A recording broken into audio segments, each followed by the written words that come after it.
Kawan, ya, ketemu lagi kita nih di TikTok ini. Berhubung ada ibu saya, mama saya nih datang dari kampung. Langsung untuk kamu makan. Dia datang menjenguk anaknya, pahupunya, cucu-cucunya. Jadi di TikTok saya sebelumnya saya sudah berkata bahwa mamaku, ibu inilah pahlawan kami yang berjuang sekuat tenaga. Semua hal dilakukan. Mau jual kacang, jual tipang atau popcorn ala Batak gitu ya. Dan juga hal-hal lain juga dia lakukan. Pernah juga jual kain gitu, jual pakaian dipajak di Polres Kandionan.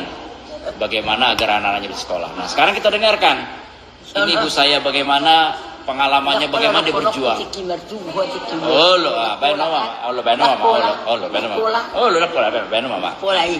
Nama jual kacang emak. Saya kami sudah segala tahun 35. Tahun 60 lalu. Dari jangan dong hau menami. Dia menami pe gubuk-gubuk.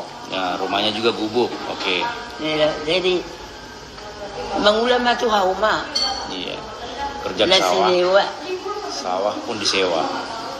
Tapi masa lu banjir. Ya, Pak. Bersua nih dia jalan banjir mah. Ya. Habis ditanami kena dimakan banjir. Bersua nih dia di sebelah sini. Oke, kawan-kawan. Ya, ketemu lagi kita nih di TikTok ini. Berhubung ada ibu saya, mama saya nih datang dari kampung.